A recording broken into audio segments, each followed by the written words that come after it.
Hello guys, welcome friends, welcome to our YouTube channel, welcome to next video of my YouTube channel।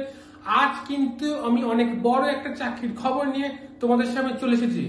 So video শুরু করার একটা request, তোমরা চ্যানেলে প্রথমবার visit করে থাকো অবশ্যই কিন্তু কেরিয়ার পয়েন্ট ইউটিউব চ্যানেলকে সাবস্ক্রাইব করে পাশে থাকা বেল আইকনটিকে প্রেস করে নোটিফিকেশনটাকে অন করে দিও, যাতে এই চ্যানেলে আপলোড হওয়া যাবতীয় ভিডিও নোটিফিকেশন সবার আগেই তোমার কাছে পৌঁছে যায়। লাইক করে দিও, একটা কমেন্ট করে দেখো কোথা থেকে আছো, এবং অবশ্যই কিন্তু আপকামিং কি বিষয় নিয়ে তোমরা ভিডিও চাও। সো আগের ভিডিওগুলোতে তোমরা এত পরিমাণে ভালোবাসা দিয়েছো, তোমাদের সবাইকে অসংখ্য ধন্যবাদ এবং অসংখ্য থ্যাঙ্কস যে তোমরা এতটা পরিমাণে ভালোবাসা দিয়েছো। আমি কিন্তু অনেক মোটিভেটেড ফিল করছি, অনেক মোটিভেট হয়েছি এরকম আরো ভালো ভিডিও বানানোর জন্য। তোমরা কিন্তু থাম্বনেল দেখেই বুঝতে পেরেছো যে আজ কিন্তু আমি কি বিষয় নিয়ে আলোচনা করব। আজ কিন্তু আমি জিডিএস অর্থাৎ গ্রামীণ ডাক সেবক জিডিএস রিক্রুটমেন্ট 2024 নিয়ে কিন্তু আলোচনা করব। জিডিএস অর্থাৎ ministry of communication department of post এর পক্ষ থেকে যে নোটিফিকেশনটা আউট হয়, তোমরা কিন্তু অনেকেই আমাকে প্রিভিয়াস জিডিএস এর ভিডিওতে কমেন্ট করে জানিয়েছো দাদা যে জিডিএস নোটিফিকেশন সেটা কিন্তু কবে আউট হবে। তো আমি আগে একটা ভিডিও দিয়েছিলাম যে জিডিএস যে আপকামিং যে ভ্যাকান্সি আসছে সেই ভ্যাকান্সি কিন্তু নতুন নামে আসছে, অর্থাৎ জিডিএস এর যে নতুন ভ্যাকান্সি আসছে তার নাম হবে জিডিএস শিডিউল 1 ভ্যাকান্সি। এবং তোমরা জানো যে জিডিএস এর রিক্রুটমেন্ট হয় প্রত্যেকটা জোনাল সার্কেল অনুযায়ী, কিন্তু বিভিন্ন বিও ব্রাঞ্চ অফিস সাব অফিসে কিন্তু রিক্রুটমেন্ট হয় তোমাদের as a branch postmaster, BPM, ABPM অথবা ডাক সেবক।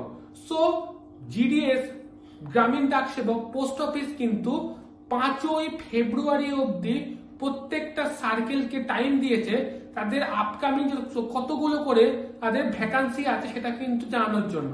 অর্থাৎ ভ্যাকান্সি কত আছে তোমাদের সেটা কিন্তু তোমাদের জানতে চেয়েছে ডিপার্টমেন্ট অফ পোস্ট, এবং আশা করা হচ্ছে যে ফেব্রুয়ারি মাসের 2nd অথবা 3rd উইকে কিন্তু তোমাদের ভ্যাকান্সি চলে আসতে পারে। তোমরা অনেক দিন ওয়েট করেছো যে ভ্যাকান্সি কবে আসছে, সো অবশেষে কিন্তু আসতে চলেছে এটাই কিন্তু মনে করা হচ্ছে। এখনো অবধি কিন্তু অফিসিয়ালি কিছু আসেনি। আগের একটা পিডিএফ এ আমি এই বিষয়টা নিয়ে আলোচনা করেছিলাম ভিডিওতে, সেই পিডিএফটা কিন্তু আমি আমার টেলিগ্রাম গ্রুপে দিয়ে রেখেছি, এবং টেলিগ্রাম গ্রুপের লিংক কিন্তু আমি আমার ডেসক্রিপশন বক্সে দিয়ে রেখেছি। এই ডেসক্রিপশন বক্স থেকে পিডিএফটা নিয়ে কিন্তু তোমরা সংগ্রহ করে নিয়ে দেখে নিতে পারো।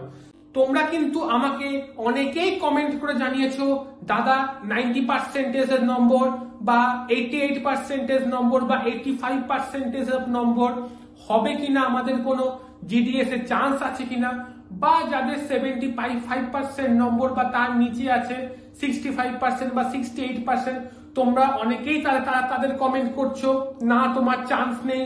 এরকম করে কিন্তু কাউকে তোমরা বলতে পারো না বা বলবে না, আর তোমার 90% আছে বলেই তোমার হবে, বা যার 88% আছে বলে তার হবে না, এরকম কিন্তু কোনো কথা নেই। তার কারণ তোমাদের এইটা কিন্তু ডিপেন্ড করে মাধ্যমিক নাম্বারে তোমরা কত পেয়েছো তার উপর কিন্তু ডিপেন্ড করে এই চাকরিটা হয়। তোমার ডিভিশনে, তোমার সার্কেলে বা তোমার জোনে কতজন অ্যাপ্লাই করছে, বা তোমার ডিস্ট্রিক্টে কতজন অ্যাপ্লাই করছে, তাদের পার্সেন্টেজ অফ মার্কস কত, তার ওপর ডিপেন্ড করে কিন্তু তোমাদের চাকরি হবে। ধরো কলকাতায় যাদের চাকরি হবে তাদের হয়তো পার্সেন্টেজ অফ মার্কস অনেকটা হাই, সেই নিরিখে দেখলে হয়তো অন্য জেলায় কোনো সেখানে হয়তো পার্সেন্টেজ অফ মার্কস হয়তো কিছুটা কম, তারা কিন্তু সেখানে পার্সেন্টেজ অফ মার্কস কম তাদের বেশি, এবার সেখানে 90% চাকরি হচ্ছে, এখানে 88% মার্কস চাকরি হবে, হতেই পারে। বা তার উল্টোটাও হতে পারে, সেখানে হয়তো বেশি পার্সেন্টেজ অফ মার্কস যাচ্ছে। এটা কিন্তু সম্পূর্ণ ডিপেন্ড করে কতজন অ্যাপ্লাই করছে এবং তাদের পার্সেন্টেজ অফ মার্কস কত। যেহেতু এখন সবার প্রচুর নম্বর আছে, সো তোমার 90% নম্বর আছে বলেই অনেকে চাকরি পাবে, বা তাদের কম আছে বলে চাকরি পাবে না, এরকম করে কিন্তু হতাশ হওয়ার কিচ্ছু হয়নি। তোমরা যারা চাকরি পাবে তারা কিন্তু সরকারি চাকরি জিডিএস কেন্দ্রীয় সরকারের চাকরি তোমরা জয়েন করবে, এবং যারা জয়েন করতে পারবে না বা তাদের নম্বরটা হয়তো একটু কম, তোমরা চেষ্টা করো, বিভিন্ন পরীক্ষা হয়, পরীক্ষা যেমন SSC MTS, SSC CHSL, SSC CGL, banking এ আইবিপিএস ক্লার্ক, আইবিপিএস পিও, তোমরা চেষ্টা করো সেই সব চাকরি ক্র্যাক করার।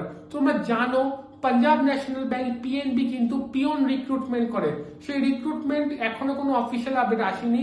একটা প্রিভিয়াস আমি এর ভিডিওতে আমি ডেসক্রিপটিভ ওয়েতে আলোচনা করেছি, সেই লিঙ্ক কিন্তু আমি আমার ডেসক্রিপশন বক্সে দিয়ে দিয়েছি, তোমরা সেখান থেকে দেখে নিতে পারো। বিভিন্ন রকম চাকরি হয়। সেন্ট্রাল ব্যাংক অফ ইন্ডিয়া তাদের সাবস্টাফ রিক্রুটমেন্টের জন্য একটা ছোট্ট পরীক্ষা কন্ডাক্ট করছে। সেই পরীক্ষায় সেই আপডেটটা নিয়েও কিন্তু আমি আমার টেলিগ্রাম ইউটিউব চ্যানেলে কিন্তু আলোচনা করেছি। সো এইরকম ভালো ভালো চাকরির আপডেট কিন্তু আমি প্রত্যেকবার নিয়ে আসি। তোমাদের যদি আপডেট গুলো ভালো লেগে থাকে তোমরা লাইক করো, কমেন্ট করো, ভালো লাগে, এটা কিন্তু আমাকে অনেক মোটিভেট করে। সো এইরকম আরো ভালো চাকরির আপডেট পেতে সাবস্ক্রাইব করে দিও, লাইক করে দিও, কমেন্ট করে দিও কেমন লাগলো। দেখা হচ্ছে আবার নেক্সট ভিডিওতে।